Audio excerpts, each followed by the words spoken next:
You don't get beyond scarcity, you start beyond it.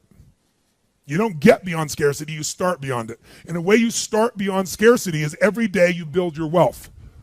And the way I'd like you to do that is I'd like you to start getting the habits of capturing magic moments. My girl's done that with our nieces that are here in the room, but they call them romantic moments because it's a girl thing. And also they'll go, Auntie, this is a romantic moment. They have this little celebration in that moment. But if you stack those moments over and over again, see, the quality of your life has almost nothing to do with how much money you have, truthfully. No, don't get me wrong. Money can give you lots of options. Money is portable power. Without money, you can feed people. Without money, you can change things. Without money, you can start a company. Without money, you can do things for your family. Without money, you can go where the fuck you want, when you want, where you want, how you want. Great tool. But that's all it is a tool. Because if you think it's more than a tool and you think it's a source of your happiness, you're going to miss all the shit along the way. Because everyone in this room, we're all doing one thing in common. No matter how aligned our lives are or different than they are, we're all traveling through time together. And that traveling time is like that river out there. It does not stop. And sometimes feels slower and faster than others, but that traveling through time. And everyone here is going through the process of aging. Everyone here is going through the process of shifting life. The question is, how much of life are you living along the way? Are you truly rich, or do you just have some money? Or do you not have money and you don't have wealth? I know people have money who are very poor. I know people have lots of money that are very rich. The difference is how they are in their relationships, how they are in their sense of spirit, how they are in capturing the moments. So you have to decide right now to be rich, not when you get to a certain number. You got to decide right now, I'm a wealthy mother, or whatever appropriate language would be for you. But when you operate from you're already beyond, you're not trying to get beyond the scarcity. If you're always operating in scarcity, I got to try to get somewhere, that's bullshit. I'm here, and there's the mountain I'm taking next. That's very different than I'm going to try to get to that place when I can finally be enough, certain enough, happy enough, free enough, excited enough. And the truth is, when most of the things you get to where they are, it's nothing like you thought it was going to be. Who's achieved some huge goal, you got it, you're excited, and then for how long? Who can think of a goal that you just busted for, you got it, and you really were excited about it? How long did that feeling last for that situation? How long? A minute? Seconds? A month? Who can remember something that you really were excited about, and within 6 months to a year max, you were taking it for granted? Let me see your hands. That's the way the human brain works. That's the way the mind works. The heart doesn't work that way. The heart, when it's there, it doesn't forget. It's one thing that's going to make you wealthy. It's turning your expectation into appreciation. That's the day you become wealthy. The day you trade expectation for appreciation is the day you become wealthy. Because as long as you're expecting things, you're going to be disappointed. You're expecting people to be a certain way. They're not going to be. If the only time you're happy is when they all act and behave a certain way, you're not going to be happy very much.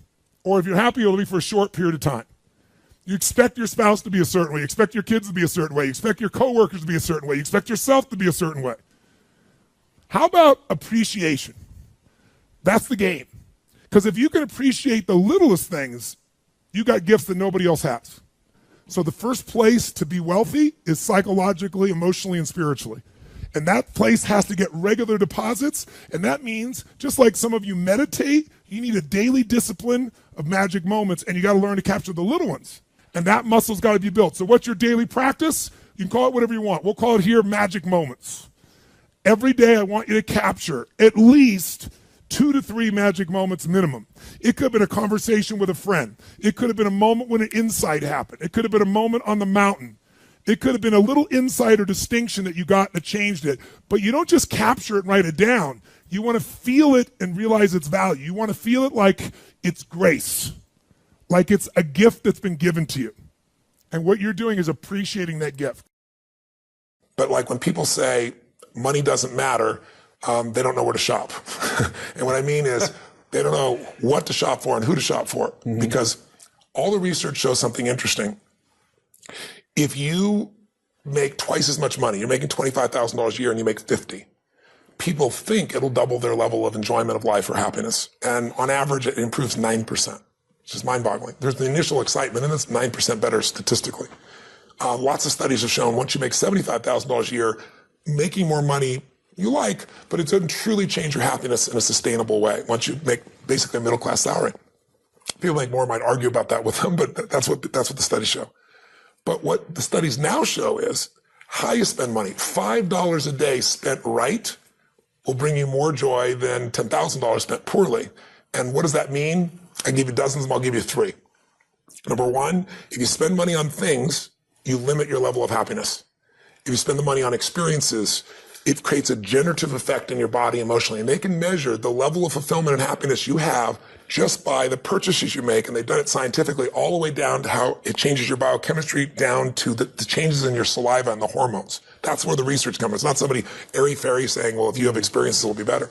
Second one, when you spend money on things that give you time and take away drudgery, if you can get somebody else that you pay and they are employed and they now scrub the floor or they clean the toilet and they have an income and they're happy and you're freed up to do something you're more passionate about in business or life, the level of happiness grows geometric. But the one that creates the greatest happiness is the one that sounds trite, but it's biochemically accurate. And that is investing in others, which simply means giving your money away. Really? And it's mind-boggling. And they show you time out. They show you with little numbers, like, buying a cup of coffee for a stranger and what it does and how long the happiness does versus you buy the coffee for yourself versus you buy it for a friend. And I've got the studies in here. It's fascinating. But what I can tell you from my own life experience, like the people that I know that are the happiest on earth are not the people with the most money. I know I got a lot of clients, as you well know, that are billionaire clients. And a lot of them come to me because they want me to do something with their business. But invariably, I'll see there's something going on with them, too, that makes them unhappy. It doesn't matter how much money they have. There's people with $1 billion, and they still live in scarcity. It doesn't matter how much money they have, right? By the way, I asked that question of everyone I interviewed. I said, does financial pressure ever go away? 85% said no. And the average... You can imagine how much it would increase proportionally. Well, for a few it didn't, but for most of them it did. They felt more responsibility. They had more got to manage, more they got to do. So if you think financial pressure is going to go away just by having money, they just learn to handle it differently. They have a totally different experience. But I'm juiced about people seeing how they can use the money that makes joy happen. Like, I love to do things where it's a total surprise. I remember when I had very little money, I was just getting started. I grew up in a very tough environment, and my mom always loved the ocean, and we lived in the San Gabriel Valley of LA where they had smog alerts and you couldn't go outside for a couple of days. It was horrible.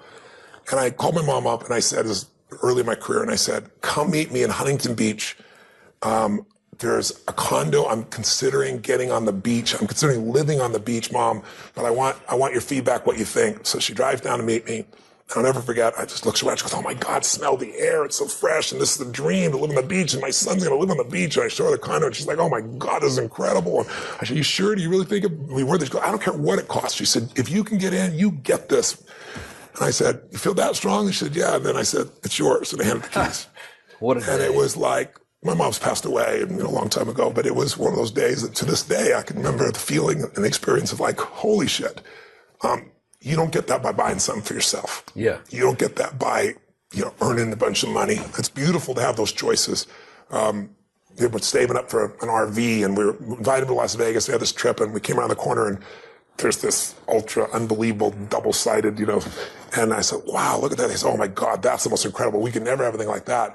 And I said, well, let's look inside. The door's open. He said, oh, we can't go in there. I said, well, let's stick our head in, Took him in, right? And I said, oh, we can't. I said, come on. I sat down there. Get out of there. Get out of there. It's yours. Those are the days that, that's what mastering money's about. Yeah. You either master it or it masters you, baby. Yeah. And if you master it, you can learn, grow, and you can give. And money isn't everything, because you can have a lot of money and still be a selfish bastard. I mean, money just makes you more of what you are. If you're really selfish, you got more to be selfish with. If you're really giving, you have more that you can give with. And so I feel privileged at this stage in my life to have found a way to do what I love, which is to light people up and bring them breakthroughs and bring them answers in their body, their emotions, their relationships, all these areas, but also in their financial area as well. And when you're able to do it in all those areas, life's pretty cool. If you just do it in the money area, it's not enough. I mean, richest man in the graveyard is not going to do any good. And so this book is really about how to have that real wealth. And I just finished to tell you that I end the book sharing a story that I'll share with you, because you know me well enough to know what this is like, and I know you can relate in some ways. because I know your background in your hot suit, going out there with your credit card machines down in, was it Macon, Georgia? Macon, Georgia. Macon, Georgia, baby. It's still hot down there. It is still hot down there, and you're not. I think I'm still unwelcome to go try to sell credit card machines down. They'd still rather me not show up. Probably that's a good thing. Yeah. But we have a similar background. We started with nothing, and I can remember I know the day I became wealthy, because I was thinking towards the end of the book, what was the day that I became a wealthy man? And I was broke. I was living in Venice, not Venice, Italy, Venice, LA, in this 400 square foot bachelor apartment. I was feeling sorry for myself.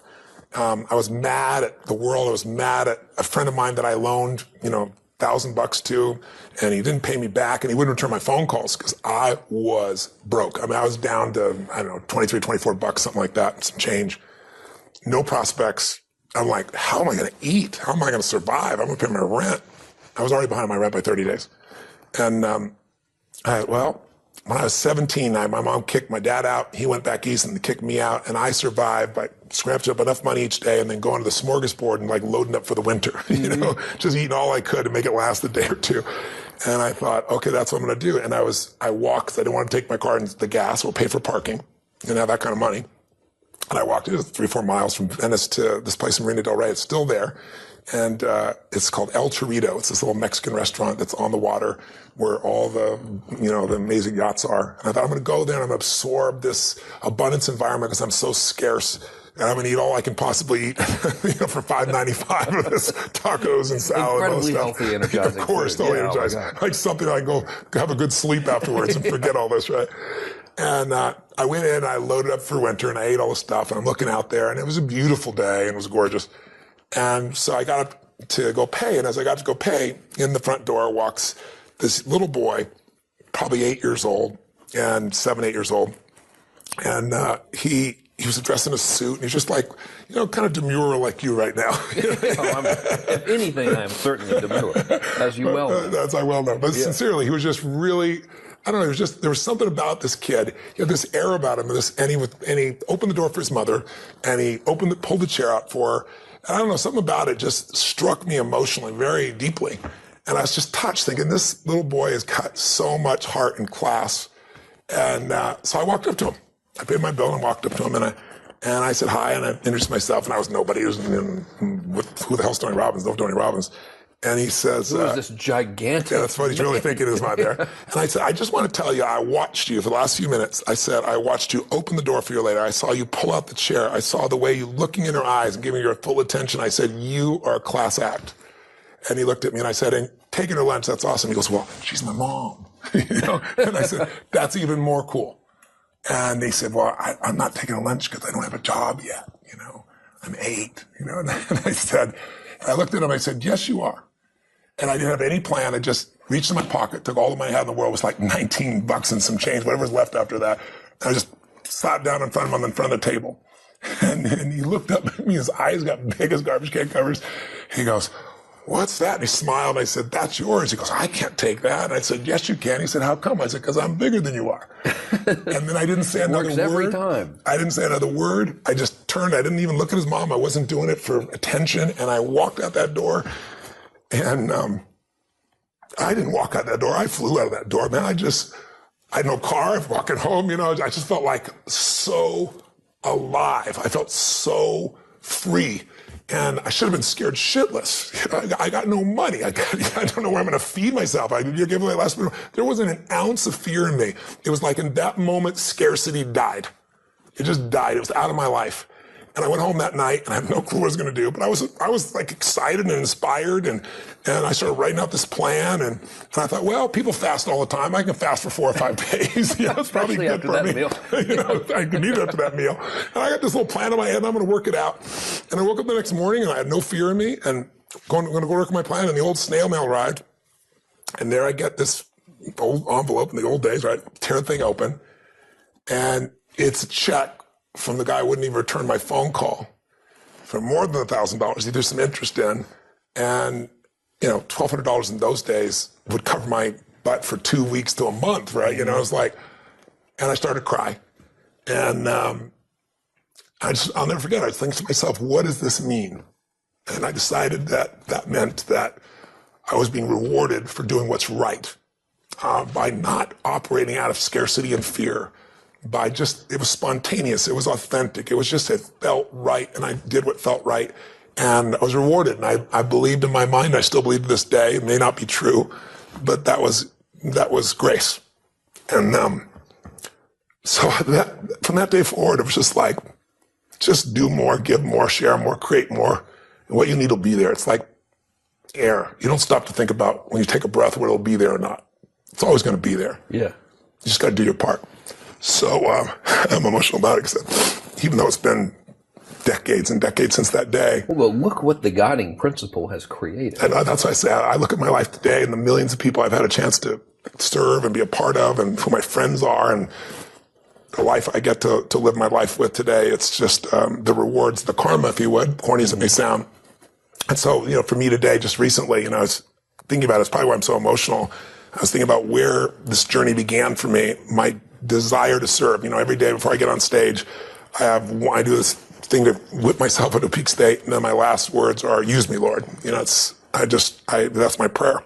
And every day, my goal is to be a blessing in people's lives. And I've written a book that when I was done, I'm probably feeling that too. It's a 4-year journey. It's the best of what I found on the face of the earth. And I know anybody picks it up who's sincere and just even applies a small portion of it, their life will be altered, and it'll be altered for the better. And that karma continues.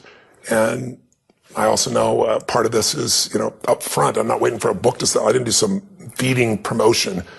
I wrote a check for 55 million people to be fed, which, since I couldn't even feed myself back then, feels pretty unbelievable. And I know I've done my part. And I also know grace has been a part of that. And for that, I'm grateful. Well, we're all grateful for you. Speaking of that. Yes. A lot of people are going to see this. Yes. And if you remember the one that we did last time. Yes. I got letters from it. You got letters from it. And there would be that one person. They say, I watched the video when I was in this condition, and then you said that one thing. Yeah. And then I applied it. Yeah. And things turned around for me. And I'm wondering if you could think about who that person is and tell them that one thing right now, what would it be? It's a great question. There's so much to pull from. But at my core, my mom wanted me to be a truck driver because that would mean I would make $24,000 a year if I went to Truck Masters. And that would be twice what my father made. And she thought that would happen. But something inside of me said, I don't want to drive a truck. There's something else that matters more to me. And I decided I was not going to go for money instead of passion. And the rewards have been pretty amazingly better than being a truck driver. It's not bad being a truck driver. It's just not what I was after.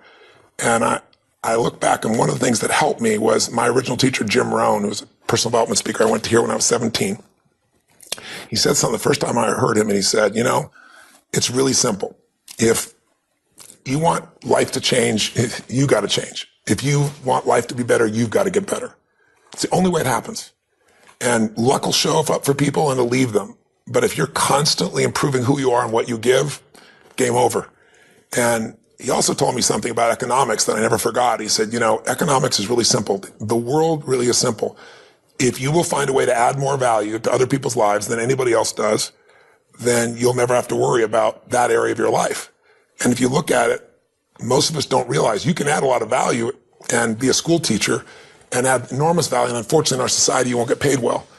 But as I show in the book, if you add value to more people, instead of 30 children, there's a school teacher in there that makes $2 million a year. And he does it with the web, and he does it by coaching. He's from Japan, and it's quite extraordinary. So if you do want to earn more, adding value, there's a way. You can also add value and make no money. You can also add value and give it away, and you still earn more. It's like the joy that we get from that giving that we talked about. Of all things we talked about, the things that brought me to tears is thinking about how far it's come and all that's come in the life from that day when I did what's right. And the other time I've been in tears is thinking about, what I did for my mom and things of that nature. Those ultimate rewards come from giving. So if you work at McDonald's, there's nothing wrong with it. But the reason you make $7.25 an hour is lots of people can do that. Mm-hmm. If you're David Tepper, last year, he made $3.5 billion. I'm not saying that should be aspirational for you, but it's because he found a way to do something nobody else did last year, which is get a 42% return. Find a way to add more value. If you can figure out what you're most passionate about, find a way to do it in a way that adds more value to more people, then economics will never be a question for you. But more important, you'll be wealthy because you'll know that you're a giver, not a taker in this world. And I think putting ourselves in that position is maybe the greatest gift we can give ourselves and everybody else. Well, I think you've certainly given a lot with this book. I mean, it's a hell of a thing. Curls. 4 years. Yeah, it's 4 years of my life. And I mean, I've kind of been along for the journey. What's going on? I'm writing this book. I'm on page 7. It has taken me forever to get to page 7. Then a year later, and it's about 100 pages in, 3,000 hours. So, guys, read it. I'm pretty sure it's safe to say that their purchase is not going to really make a significant difference in your life. So no, I'm not getting any money from it at all, not a penny. Yeah, we're not in the book selling business. Not even slightly, no. In terms of... But their investment will not only change themselves, but I'm feeding 50, if you sell 1 million copies, which is the average what I've done in the past, then there'll be 50 people fed just by you getting this book. So not only do you benefit, but other people benefit as well, which is a pretty cool thing. Can't go wrong. Empower yourself, empower other people. Do good things. You will be rewarded. Thanks for doing the interview, man. It's been a pleasure. It's been great to see you and be with you again. Yeah.